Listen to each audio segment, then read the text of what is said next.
Hello. Hello. You can probably hear what's that? Can you hear the bird in the background? Yes, I can identify what bird is emitting the sound there.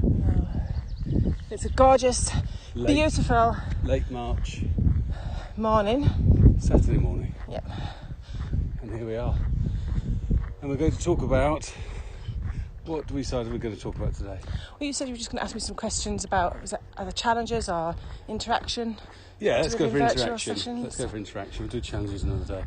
So you, Catherine, are one of the world's leading experts on online interactive training. So that's live, cameras on, using a platform such as WebEx or something similar to run what is traditionally done as a sort of face-to-face training, but doing it online. Yes?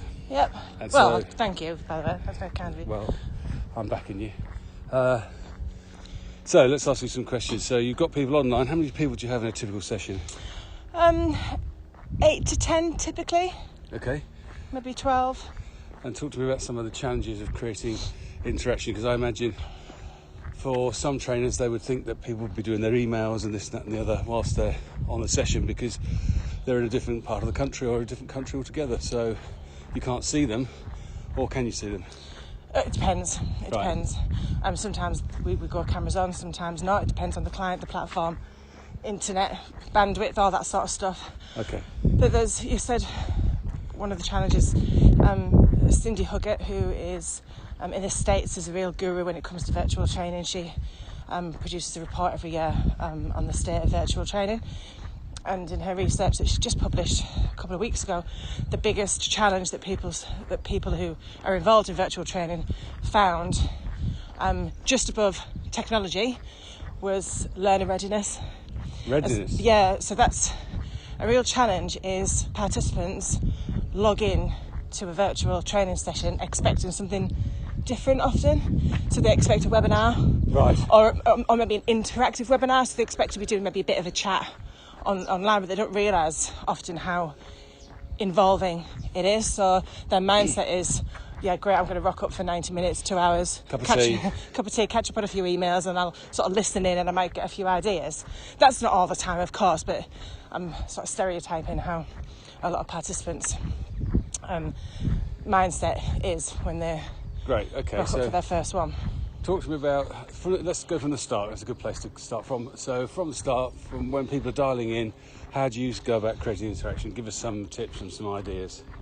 Well, something I don't do, and I don't like to say things that I don't do, but it's quite important, is, because I've seen this happen, is facilitators, as soon as people come in, they put them on mute.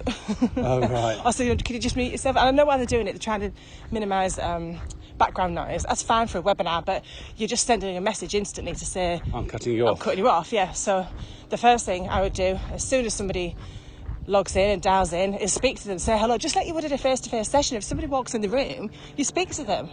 Right, okay. So I've just come on board. What was that? You were getting very excited, therefore right. You were talking very quickly. Oh, here comes a car. So, go on, what were you saying? So I'm John, I've just come on, just logged on. I've just logged on and you're running the session. What greets me?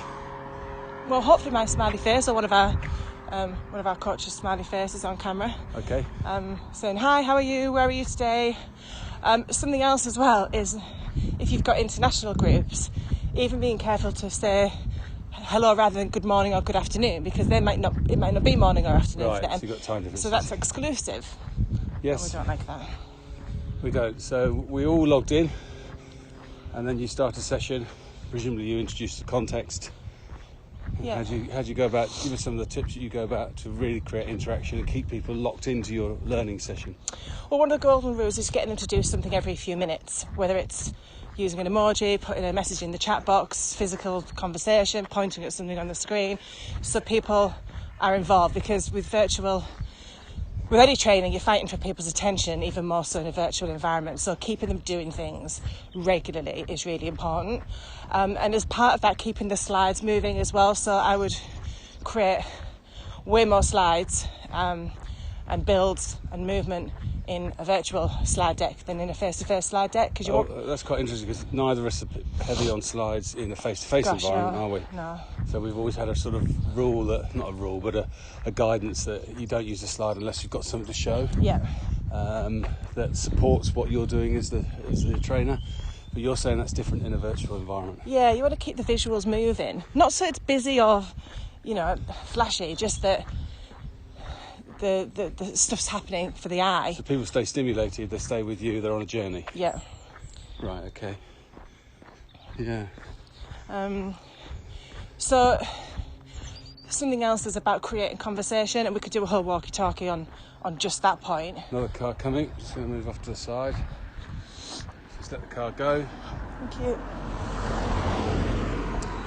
We'll do a whole of the walkie-talkie on just the idea of boosting interaction and conversation. Okay. So what other things do you do? Well, breakout groups. Breakout groups? Yes. Tell us about that. Or those. I would say they're critical for virtual training. I know sometimes coaches think that they're a bit of a faff to organise, but it's worth the faff, because you put people into small breakout groups and they can really open up and have personal conversations or work on their own personal scenarios, practice challenging conversations if that was the topic, or practice sales scenarios if that was the topic, and get feedback. And then you as the coach can be jumping in and out of the different breakout rooms, so helping out. These are virtual rooms you can put people into? Yeah, so like in a face-to-face training session. You send someone next door to the next little ante-room? Yeah, or even just get into small groups of 3 and have a conversation about this. Right. It's exactly the same principle. It's just they're virtually in little groups. And does that take a lot of skill as a trainer to do all the tech? No, you just need to know how to do it and be confident and work it out. No. Cool. So what about things like asking questions of people? So you want to ask questions that encourage interaction, but don't make people feel like they're being picked on. So you might still call upon people by name, but what I'm not going to do is, say I was calling upon you by name, I'm not going to ask you a question you can get wrong. So I wouldn't say, John, what's the 3rd stage of the sales cycle? Because if you get that wrong, you feel stupid, and then you're less likely to contribute going forwards. Whereas if I just ask your opinion or experience of something, you can't get that question wrong. So we've looked at the stages of the sales cycle. What are you thinking, John? What are you thinking about that sort of thing? Or what's your opinion on the 3rd or 4th one? Yeah, or even that's sort of springing on somebody.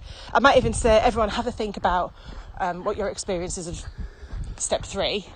Let's come to somebody to find out what your experience is. So John, let's come to you first. So at least you've had some priming. Yes. That's very clever, isn't it? So you actually prime people up first of all, so they've got the chance to have a little think, and then if the question does come to them, even then you don't say, John, answer this question, it was John, I'm going to come to you, and you're still giving people a bit of time and not putting them under too much pressure, but you're maintaining inclusivity. Yeah. Cracker, how do you work all this out then? 8 years of doing it and getting it wrong a lot of the time. Morning. Getting it wrong a lot of the time. For anyone listening, that was a cyclist going past at quite some speed. Right, sorry, where were we? Every single cyclist that's gone past us this morning, they've all been middle-aged blokes. Lycra'd up with yellow high-vis. Yep, good for Lycra. them. Yeah, good for them. Gorgeous day for it. So we've got one final. So 8 years of what was it? Of getting it wrong. well, I didn't always get it wrong, but you try, and you. I didn't have anyone to train me. You just sort of see what works. You ask a question, you get that tumbleweed, and you think, right, that doesn't work. That didn't work. I need to ask that a different way. So you try again, and so on. Cool. Okay, so it sounds like you've spent these years learning and learning and learning. Yeah, and then when we started to do train the trainer, you've got to work out your formula, haven't you? You've got to work out what is it that we do that actually works, that I can share that with other people. So we really had to knuckle down and work. So just to explain to anyone listening, you run train the trainer programs for companies who now want to move their trainers onto online training or virtual training. Yeah. And you have developed, I know because I was there, you spent a great deal of time developing and sort of polishing and refining our Train the Trainer programme, which is being received brilliantly by various companies. Sounds like you're doing a bit of an advert. No, I'm not. I'm just saying that's the thing. Morning. So what is that vehicle that's just gone past it? I went past it yesterday. It's like a... It must be an on-farm vehicle. It's like a little... It's like somewhere between a Land Rover and a golf cart. I think it must be for the pheasant shoot or something. Yeah, more. Or clay pigeon shoot. Anyway, why don't we... no more adverts. I wasn't doing an advert. I was just simply saying, to put in the context there, you spent an awful lot of time doing that and honed your expertise. You underplay yourself sometimes, that's all. Right, thank you. So there we are. Yeah, right. Let's stop then. Maybe on another Walkie-Talkie we'll talk about some of the formulas that we've created. Yeah, I'd love to. And just before we sign off, one final thing to say. Morning! Right. Is that another middle-aged bloke on a cycle? As I say, his muscle definition in his legs is pretty good. With black and yellow lycra has just gone by. And on that, let's say, see ya. Bye. Bye.